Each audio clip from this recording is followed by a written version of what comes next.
혀에 말씀이라는 키와 재갈을 물립시다 라는 제목으로 하나님 말씀 받겠습니다. 우리 좌우 옆 사람과 인사 나누겠습니다. 잘 오셨습니다.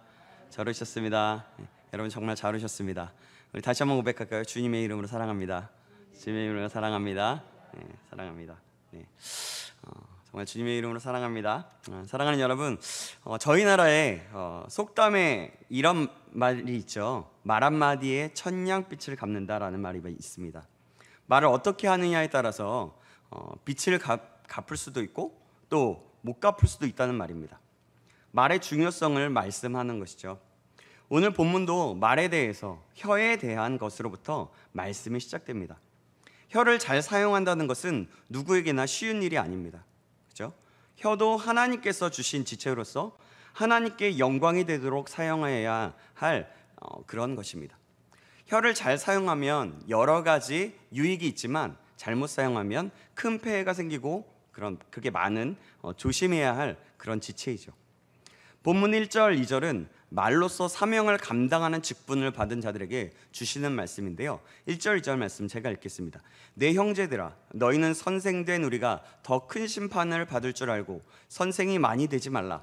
우리가 다 실수가 많으니 만일 말에 실수가 없는 자라면 곧 온전한 사람이라. 능히 온몸도 굴레 씌우리라. 아멘.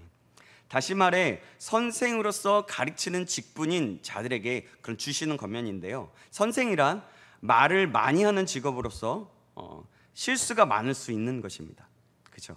교회 안에서 말로써 사명을 감당하는 자들이 누구일까요? 바로 말씀을 전하는 교역자들과 교사들이 될 수 있겠습니다. 또한 구역장들이 될 수 있을 것입니다. 이같이 직분을 받은 자들은 특히 말에 있어서 조심해야 합니다. 물론 그러려고 그러는 사람은 없겠지만 가르치는 자로서 잘못 가르치거나 자신의 사욕을 채우기 위해서 계획적으로 또 거짓으로 가르쳐서는 안 되죠. 그러한 가르침을 받은 자들은 불행에 빠지게 되고 또 가르침을 받은 사람들과 똑같이 될 수 있기 때문입니다. 왜냐하면 그 말들이나 그 영은 흐르기 때문이죠. 그래서 그렇게 잘못 가르친 선생은 하나님으로부터 반드시 심판을 받게 됩니다. 그래서 여러분, 가르치는 자들을 위해서 기도해야 합니다. 특히 교육자들을 위해서 기도해 주십시오. 잘못 가르치지 않도록 정말 하나님께서 기뻐하시고 하나님께서 진정으로 사명감을 주신 것에 감사함으로 그 역할을 충성되이 감당할 수 있도록 말이죠. 그리고 우리 교회 장로님들, 권사님들, 구역장님들을 위해서 또 교사들을 위해서 기도해 주십시오. 또한 이들도 주님이 주신 그 사명을 감당하는 자들인 것을 기억하므로 자신의 그 사명을 지혜롭고 용기 있게 또 힘 있게 잘 감당할 수 있도록 함께 기도해 주시기 바랍니다.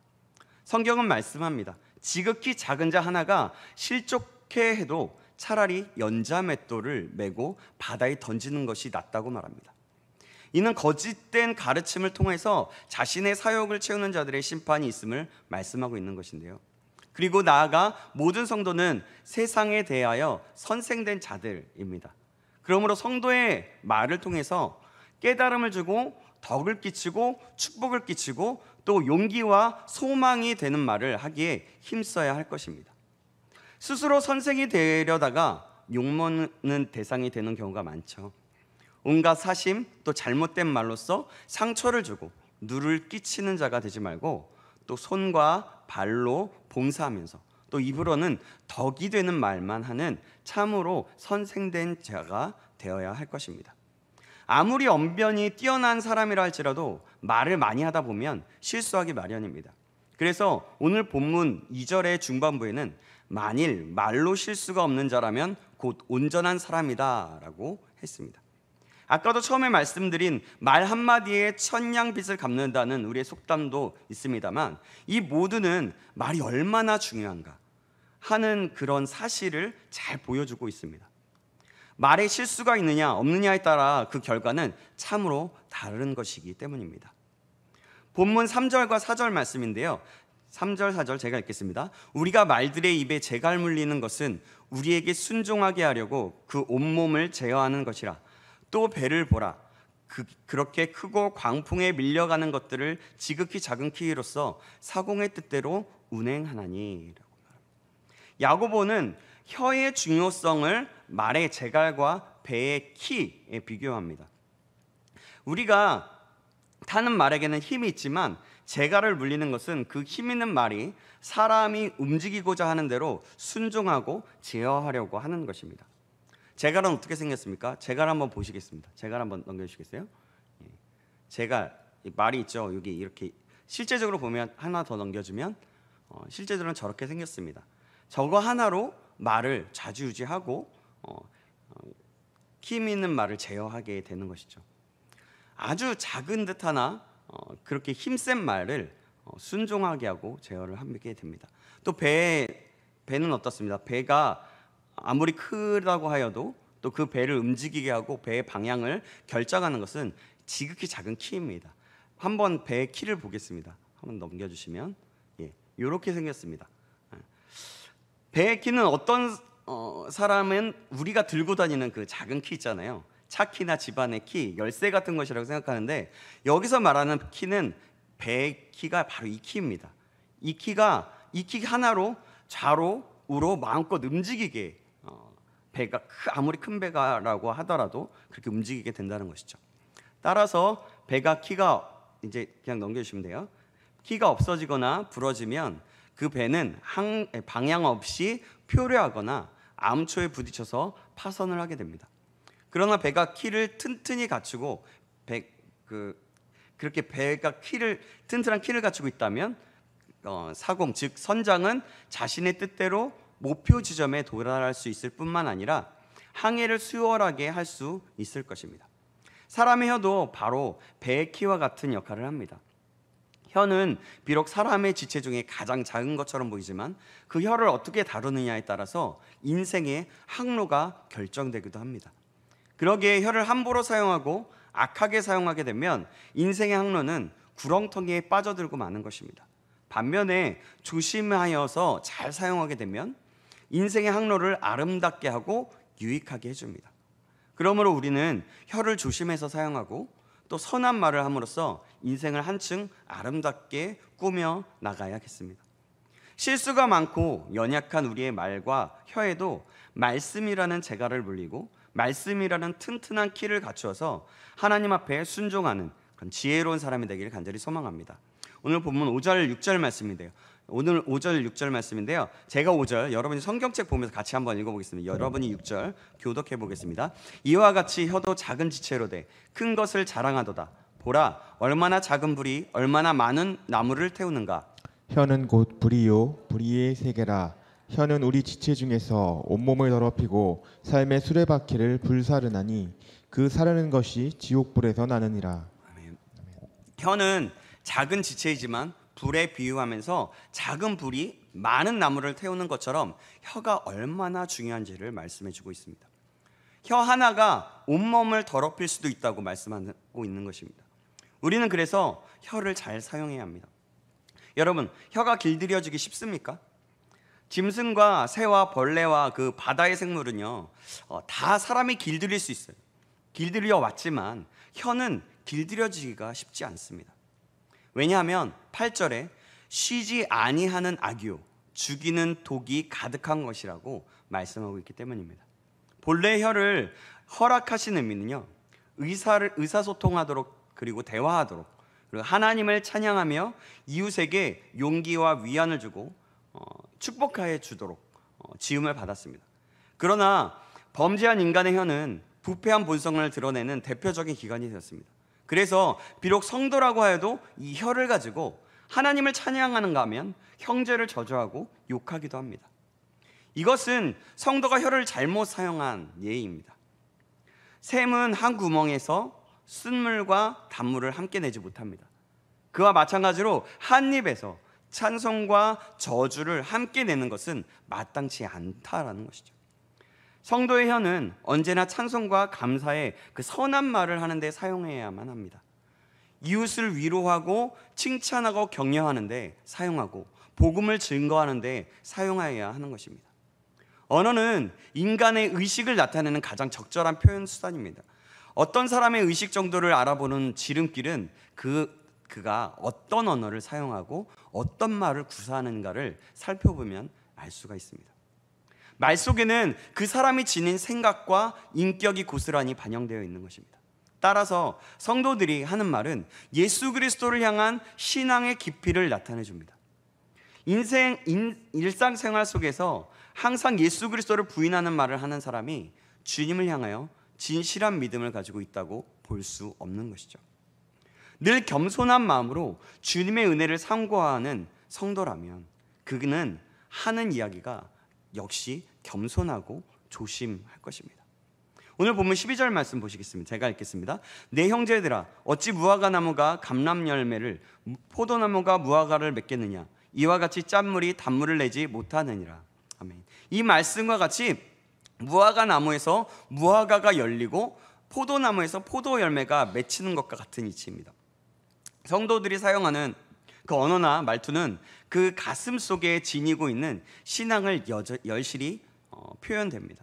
그래서 성경은 구원에 이르기 위해서 거짓 없는 언어로 신실한 신앙을 고백해야 한다고 가르치고 있습니다.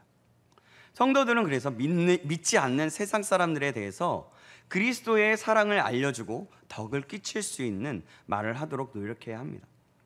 모든 태도와 습관이 그러한 것처럼 언어의 습관도 길들이는 데 따라서 좋은 방향으로 형성될 수 있는 것입니다.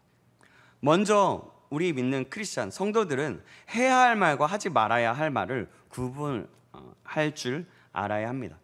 예수 그리스도에 대한 신앙 고백하고 찬송하고 전도하는 말은 부지런히 해야 할 것입니다. 그리고 이웃을 위로하고 또 격려하고 덮어주는 말과 칭찬하는 말도 부지런히 해야 할 것입니다. 그러나 이웃을 헐뜯고 저주하는 말은 하지 말아야 할 것입니다. 그리고 진실만을 이야기하고 거짓은 말하지 말아야 할 것입니다. 없는 사실을 있는 것 같이 분명치 않는 그 이야기를 붙여서 과장되게 말하는 것은 삼가야 하는 것입니다. 실수가 많고 연약한 우리는 그럼 어떻게 해야 혀를 길들일 수 있을까요? 그것은 아까도 말씀드렸지만 말과 혀에 말씀이라는 재갈을 물리고 말씀이라는 튼튼한 키를 갖추는 것입니다. 그리고 성령님의 도심을 구하면서 성령의 충만함을 받는 것입니다. 사랑하는 여러분, 저와 여러분 모두가 그렇게 혀를 길들일 수 있는 사람이 되길, 그래서 하나님 앞에 순종하는 사람이 되기를 주님의 이름으로 축원합니다. 아멘. 오늘 본문에 이렇게 말씀하고 있지만, 이렇게 혀에 대해서, 말에 대해서 그렇게 중요하게 말씀하고 있지만, 성경을 보면 말이 얼마나 중요한지 많은 말씀들을 통해서 말씀하고 있습니다. 여러분은 PPT를 바라보면서 눈으로 보시면 되겠습니다. 제가 읽어드리겠습니다. 잠언 10장 19절에는 말이 많으면 허물을 명키 어려우나 입술을 제어하는 자는 지혜가 있느니라. 또 잠언 13장 3절에는 입을 지키는 자는 그 생명을 보존하나 크게 벌리는 자에게는 멸망이 오느니라. 또 넘어가서 잠언 15장 7절 말씀은 지혜로운 자의 입술은 지식을 전파하여도 미련한 자의 마음은 정함이 없느니라. 17장 9절 말씀은 허물을 덮어주는 자는 사랑을 구하는 자요 그것을 거듭 말하는 자는 친한 벗을 이간하는 자니라. 또 잠언 17장 27절 28절 말씀입니다. 말을 아끼는 자는 지식이 있고 성품이 안전한 자는 명철하나니 미련한 자라도 잠잠하면 지혜로운 자로 여기우고 그 입술을 닫히면 슬기로운 자로 여기우니라. 우리 4절 말씀은 아니군요. 네. 잠언 10장 19절 말씀인데요. 제가 잘못 넣은 것 같습니다. 그리고 또 잠언 18장 21절 말씀 한번 넘겨보시겠어요? 잠언 18장 4절 말씀에는 명철한 사람의 입의 말은 깊은 물과 같고 지혜의 샘은 솟쳐 흐르는 내와 같으니라. 또 잠언 18장 6절에서 8절 말씀인데요. 그 부분은 여러분 같이 한번 읽어볼까요? 같이 한번 읽어보겠습니다. 시작. 미련한 자의 입술은 다툼을 일으키고 그 입은 매를 자청하느니라. 미련한 자의 입은 그의 멸망이 되고 그 입술은 그의 영혼의 그물이 되느니라. 남의 말하기를 좋아하는 자의 말은 별식과 같아서 뱃속 깊은 데로 내려가느니라. 아멘. 다음 절. 이 말씀은 또 중요한 말씀인데요. 같이 이 말씀도 읽어보겠습니다. 21절, 잠언 18장 21절 말씀입니다. 시작. 죽고 사는 것이 혀의 권세에 달렸나니 혀를 쓰기 좋아하는 자는 그 열매를 먹으리라. 또 넘겨주시겠어요? 예. 이렇게 그냥 넘겨주세요. 앞 끝까지. 예. 이렇게 많은 말씀들이 있습니다. 정말 너무나 많은 말씀들이 있는데요. 이렇게 성경은 입술, 말이 얼마나 중요한지를 말씀하고 있습니다. 그래서 우리는 말씀이라는 재갈과 키를 물려야 하는 것입니다. 그렇기 위해선 말씀을 읽어야 할 것이고, 말씀을 묵상해야 할 것이고, 말씀을 듣고 또 들어야 할 것입니다. 사랑하는 여러분, 저와 여러분 모두가 말씀이라는 재갈과 키를 물리기를 주님의 이름으로 축원합니다. 14절부터는 하늘로부터 온 지혜와 또 거짓 지혜에 대해서 말씀합니다. 하늘에서 온 지혜는 바로 선행하는 사람인데 17절 18절 말씀인데요, 그 말씀 제가 읽겠습니다. 오직 위로부터 난 지혜는 첫째 선결하고 다음에 화평하고 관영하고 양순하며 긍휼과 선한 열매가 가득하고 편견과 거짓이 없나니 화평하게 하는 자들은 화평으로 심어 의의 열매를 거두느니라. 아멘. 그렇습니다. 성결한 사람, 화평하고 관영하고 양순하며 선한 열매가 가득하고 편견과 거짓이 없는 사람, 화평하게 하는 자들이 바로 위로부터 하늘로부터 온 지혜를 가진 자들인 것입니다. 사랑하는 여러분, 그럼 거짓 지혜는 무엇일까요?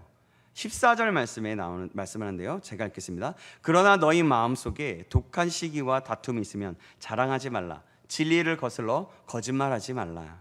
아멘. 마음속에 독한 시기와 다툼, 자랑하는 것, 진리를 거슬러 거짓말하는 것입니다. 사랑하는 여러분, 우리는 어떤 지혜를 가진 사람입니까? 우리 모두가 하늘로부터 오는 지혜를 갖게 되기를 주님의 이름으로 축복합니다. 그리하여 하나님께서 기뻐하시는 사람, 하나님께서 쓰시려고 찾으시는 사람이 저와 여러분이 되시길 주님의 이름으로 축원합니다. 하나님은 찾고 계십니다. 하늘로부터 오는 지혜를 가지고 있는 사람, 성령의 사람을 말이죠. 그리고 말씀이라는 재갈과 키를 물려서 그 말씀, 하나님의 마음을 전하고 하나님의 마음을 말하는 사람, 그런 사람을 찾고 계십니다. 저와 여러분 모두가 그런 사람이 되길 주님의 이름으로 축원합니다. 기도하겠습니다.